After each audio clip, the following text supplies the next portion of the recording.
የበሽታው ምንነት ሪንግወርም ኦር ደርማቶፋይቶሲስ የቆዳ ኢንፌክሽን በሽታ ይህ በሽታ በፈንገስ ኢንፌክሽን አማካኝነት የሚከሰት በሽታ ነው። የዚህ በሽታ የተለያዩ አይነቶች አሉት። ለምሳሌ የሰውነታችን ቆዳ ላይ ኢንፌክሽን ሲከሰት ቲኒያ ኮርፖሪስ ይባላል። ጭንቅላታችን ላይ ሲከሰት ቲኒያ ካፒትስ ይባላል። ብሽሽታችን ላይ ሲከሰት ቲኒያ ክረርስ ወይንም ጆኪች ይባላል። የእግራችን ጣቶች ላይ ሲከሰት ቲኒያ ፔዲስ ይባላል። ይህ በሽታ ሪንግወርም የተባለው ቆዳ ላይ ባወጣው ክብ ምልክት ነው እንጂ ይህ በሽታ ከትላትሎች ወርምዝ ጋር አይገናኝም። ይህ በሽታ በፈንገስ ዝርያዎች የሚከሰት በሽታ ነው።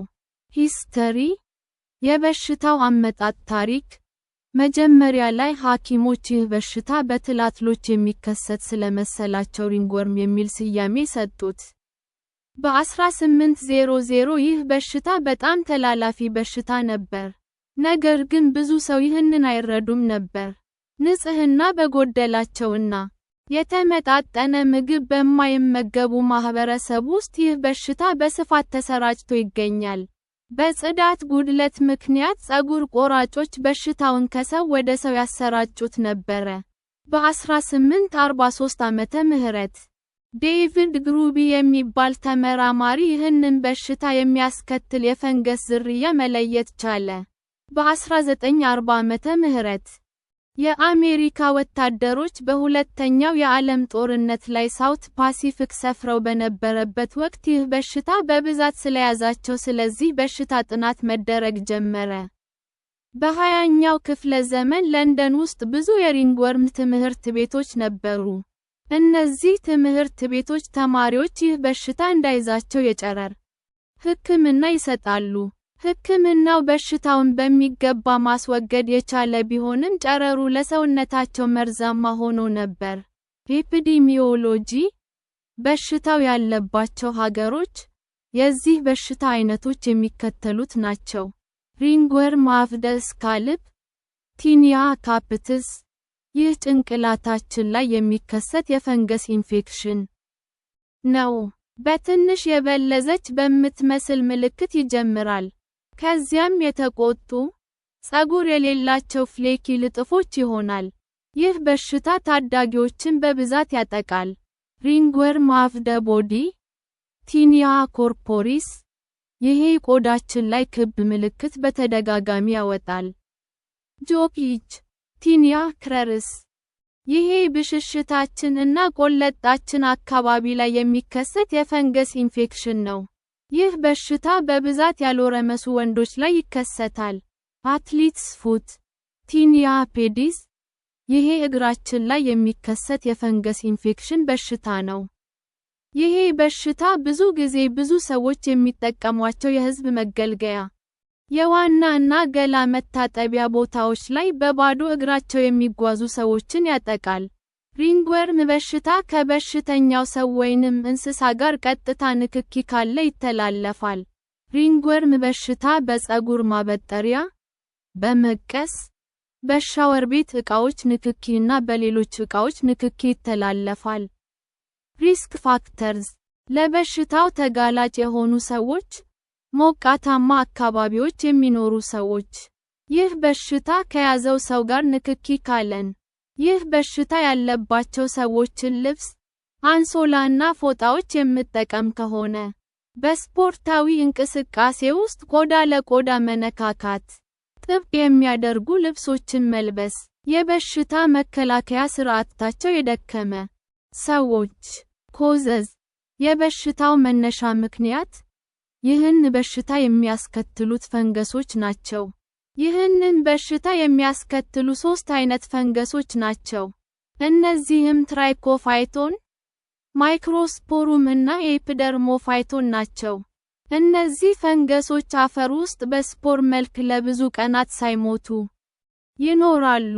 እነዚህ ስፖርዝ ወደ ሰውነታችን በተለያዩ መንገዶች ሊገቡ ይችላሉ። እነዚህ ፈንገሶች ከሰው ወደ ሰው በቆዳችን መነካካት አማካኝነት ይተላለፋሉ። እነኚህ ፈንገሶች ያለባቸውን የቤት እንስሳትን ድመት፣ ውሻና ከብቶች ስንነካካ እነዚህ ፈንገሶች ወደ ሰውነታችን ሊገቡ ይችላሉ።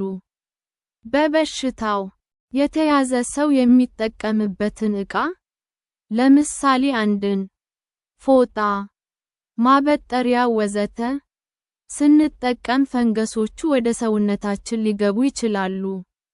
አንዳንዴ በእነዚህ ፈንገስ የተበከሉ አፈሮች እግራችንን ወይንም ቆዳችንን ሲነኩት ፈንገሶቹ ወደ ሰውነታችን ሊገቡ ይችላሉ።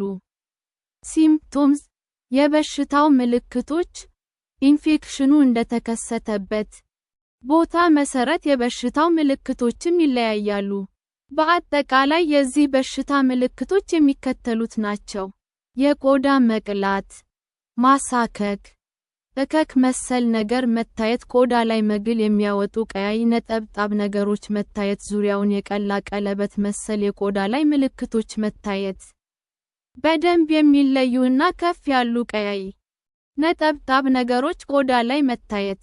ዳያግኖሲስ አንድ ቴስት፣ የበሽታው ምርመራ፣ ሐኪማችን ይህ በሽታ እንዳለብን ለማወቅ ቆዳችንን በመመልከት ትመረምራለች።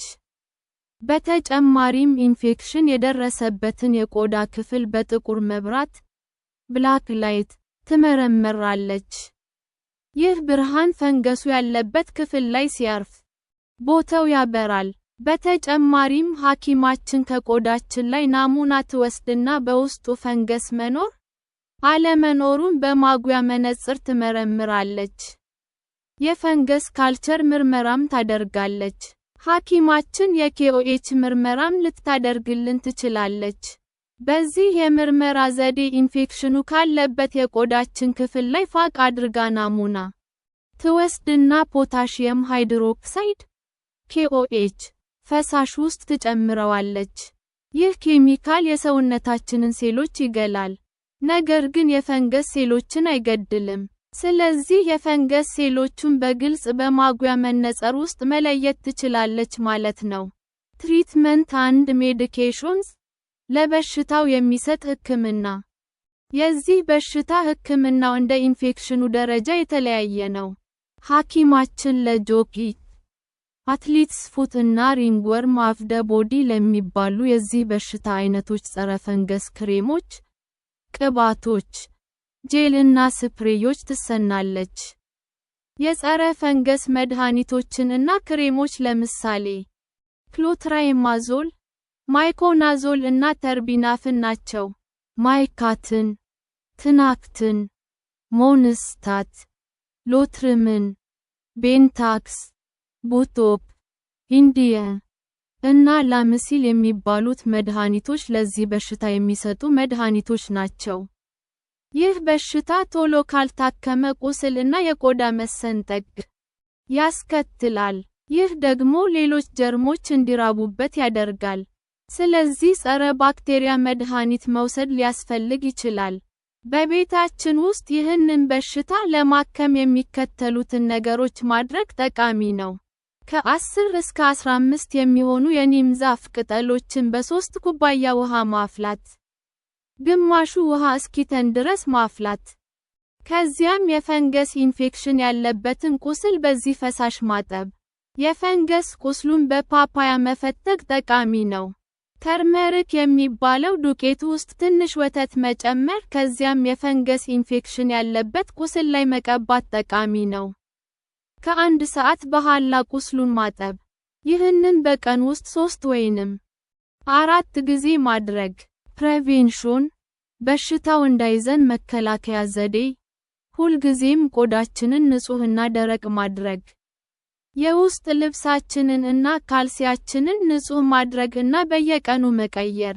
ጥብቅ የሚያደርጉ እና የሚያፍኑ የውስጥ ልብሶችን አለማድረግ።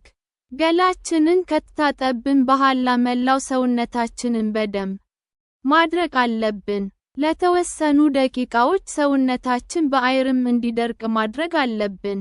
ሰውነታችን ሳይደርቅ ልብስ መልበስ ለዚህ በሽታ ያጋልጣል። እንደ ፎጣ፣ አንድን ማበጠሪያ፣ የስፖርት ልብሶችና ሌሎች የግል ዕቃዎችን በጋራ መጠቀም በጭራሽ የለብንም። ልብሶቻችንን ጸረ ፈንገስ በሆኑ ሳሙናዎችና በፈላ ውሃ ማጠብ ተገቢ ነው። በሕዝብ በሚገለገልባቸው እንደ ገላ መታጠቢያ አገልግሎቶች አካባቢ በጭራሽ በባዶ እግራችን መሆን የለብንም። ነጠላ ጫማ ማድረግ አለብን፣ አለበለዚያ ፈንገስ ሊይዘን ይችላል። የስፖርት እንቅስቃሴ ከሰራን በኋላ ገላችንን መታጠብ ያስፈልጋል። ይህ በሽታ እግራችን ላይ ይዞን ከሆነ ገላችንን ከታጠብን በኋላ ይህ ፈንገስ ወደ ሌሎች የሰውነታችን ክፍሎች እንዳይሰራጭ እግሮቻችንን በሌላ ጨርቅ ማድረግ። እንደ ውሻ፣ ድመት እና ከብት ያሉ እንስሳት ፀጉራቸው የተበላበት የሰውነት ክፍል ካለባቸው ፈንገስ ይዟቸው ሊሆን ስለሚችል አለመነካካት እና ከሕፃናት ማራቅ።